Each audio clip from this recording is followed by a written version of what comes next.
Okay, thank you very much.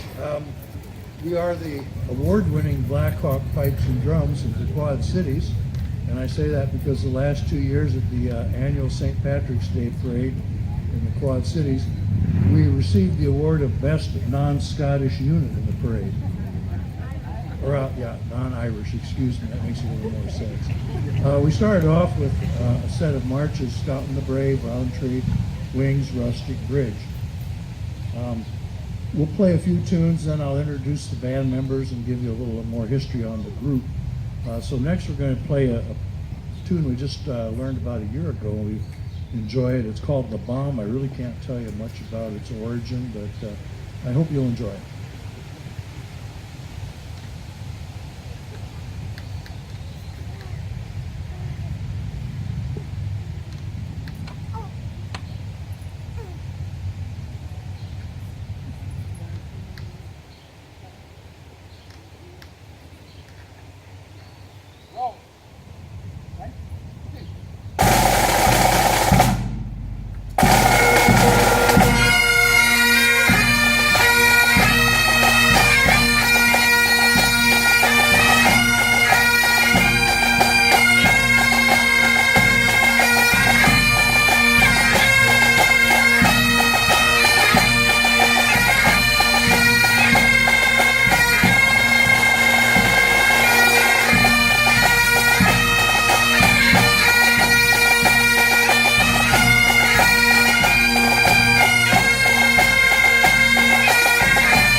Next, we're going to play a set of what we call a march, strathspey, and reel. A strathspey is a type of a Scottish dance, and a reel is also. The march in that's called Piper's Cave. The strathspey is Loudon's Bonnie Woods and Braes, and then the reel is Jock Wilson's Ball. And oftentimes competition bands will have a march, strathspey, and reel that they play in competition.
And if anyone feels inclined to dance while we're playing, feel free to do so.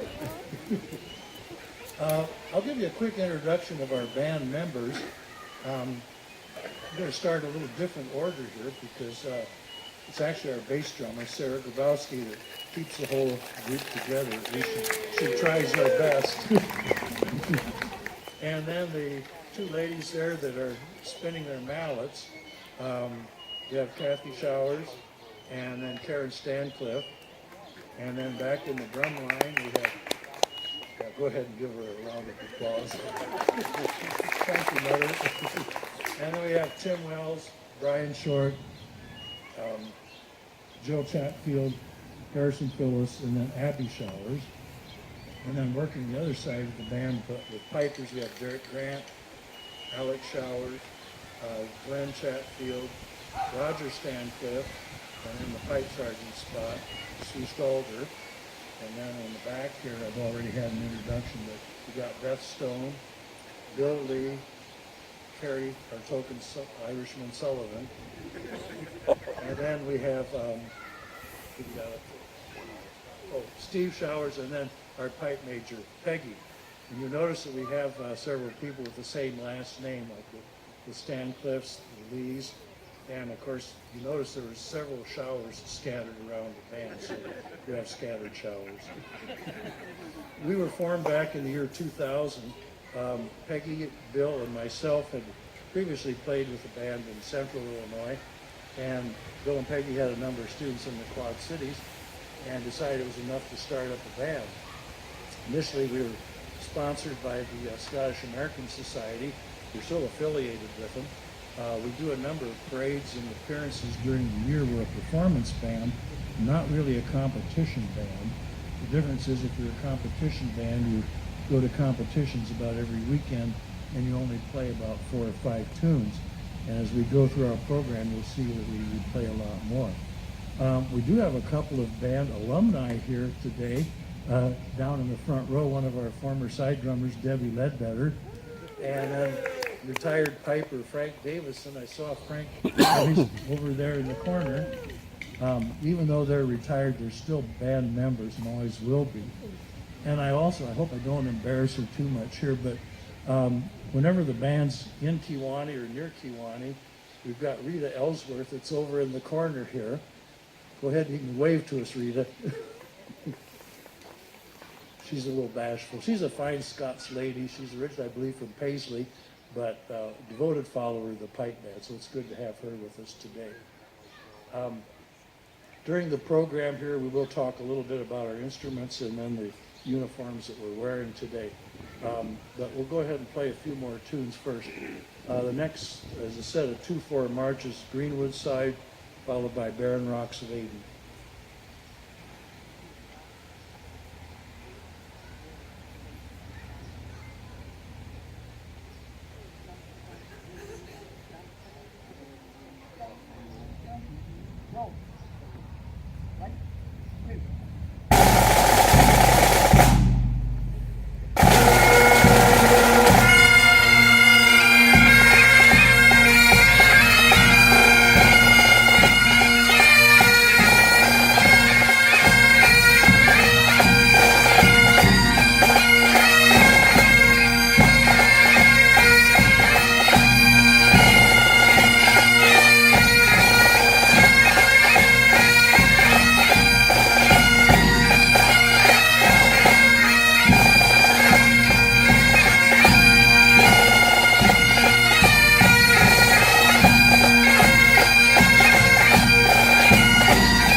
We'll play another set of two tunes. The first one's a slow tune, the Sky Boat Song. Some of you might recognize that.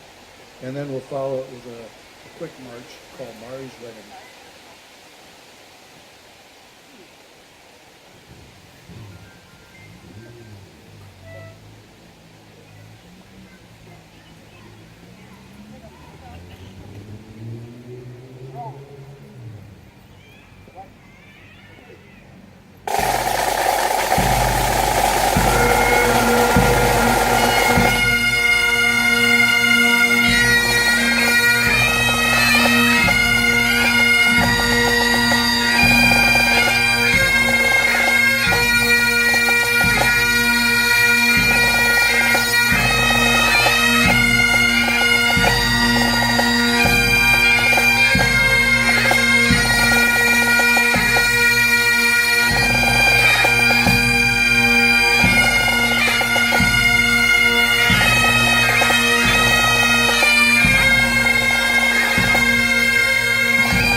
Tell you a little bit about our uniforms. We are attired in official Scottish regalia today. Well, whenever we appear, we do. Starting with the top, we wear a traditional hat called a Glengarry, and the cap badge that we have on that's for the Black Watch Regiment, and that ties in with our kilt tartan, the pattern on the kilts. It is the Black Watch tartan. Kilts are made of good quality wool, about 16-ounce fabric, and to make a kilt it takes about 8 to 8.5 yards of that fabric. So they are made to measure for each piper and drummer. We have a kilt maker up in Canada that imports good Scottish wool and makes those kilts for us. They typically run around $500 or more a piece, so it is expensive. Oftentimes we're asked why it's called a kilt and not a skirt. The last person that called it a skirt, we had to kilt. So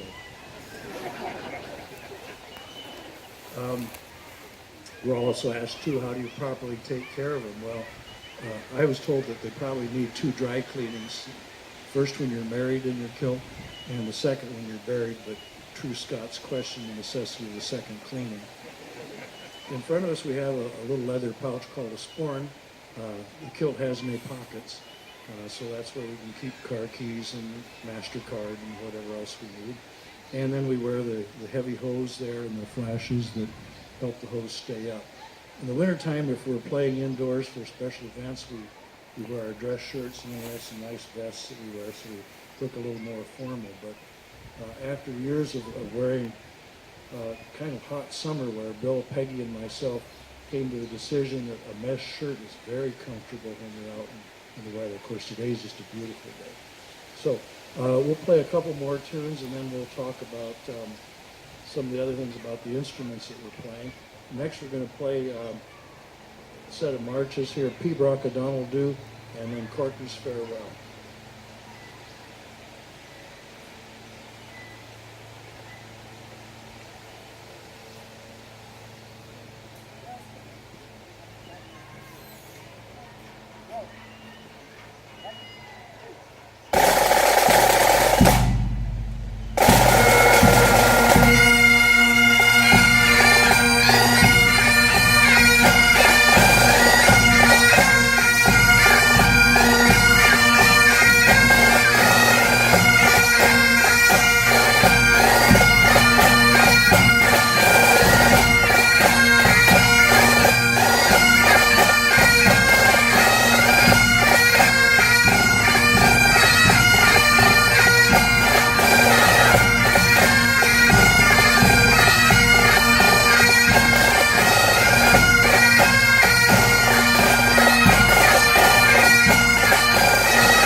get my cheat sheet unfolded here at the right part.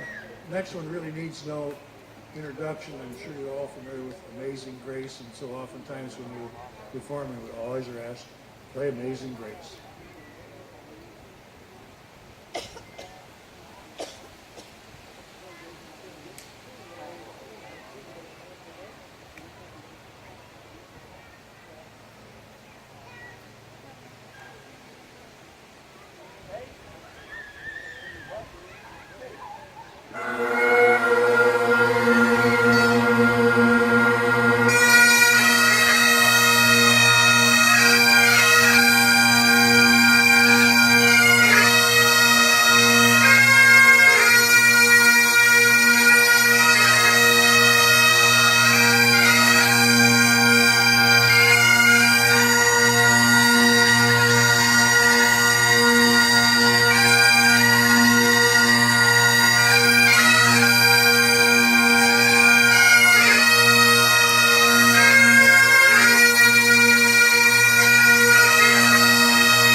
I think we'll go ahead and talk a little bit about our instruments. We'll go ahead and start with the drums again this time.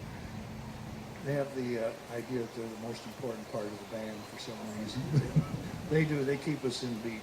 I'll start with the side drummers here. That's a specialized type of drum. You'll notice it's got a very tight, crisp sound to it. It's got extra lugs, and the drum heads are made of Kevlar, which I believe is the same thing that bulletproof vests are made from. So there's quite a lot of tension on those to give that good crisp sound that we have with the taps that we get from them. Then moving up, we've got the two ladies that twirl the red mallets. They're playing the tenor drums. Those are tuned, which means that they actually lightly at times do play a beat with it. You can hear that. And the other advantage of twirling the mallets is that it creates a little air movement, or if there's bugs around, it kind of shoos them away. In all seriousness, though, they do have a definite pattern that they twirl, and it's there to augment what we're doing with the pipes. And then, of course, the bass drum. You couldn't get along without the bass drum. She lays down a good, solid, heavy beat for us, and then that's how we get our ensemble going with the pipes. The pipes, they're the Scottish Highland pipes. Origins of it, we've heard all kinds of different stories. Carrier, our Irishman, told us that the Irish gave it to the Scots as a joke, but they never got onto it.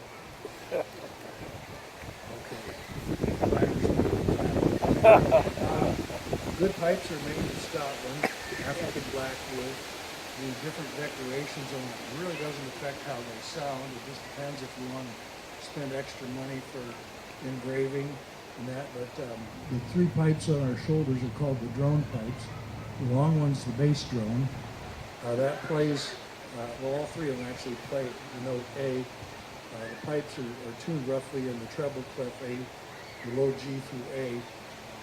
And then the chanter plays the melody, only 9 notes, no sharps or flats. Maybe the Scots couldn't handle any more than that. So whatever note we play on the chanter is going to chord with the A that's on the drones, the bass an octave lower than the 2 tenor drones. In each of the tenor drones, there's a single reed, and then the chanter has a double reed, like an oboe or a bassoon reed. So if you're good at math, you'll see that's 4 reeds that you've got to blow and keep going. So everything's tied together with a bag. Underneath the bag covers we have, they're either a fabric bag or else some of us dinosaurs still play a leather bag. But again, it's all up to you. So that's the basics on the pipes. It does take a while to learn them. You learn on a little instrument called the practice chanter. We do give free lessons for piping and drumming at the Black Hawk Pipes and Drums. I know you're thinking, wait a minute, are you a Scottish band giving something away free? But we try to encourage that and get new members. As you can see, our group here, we're of all ages and people of all levels, some that have just been playing a few years and then several of us that have been exceeding the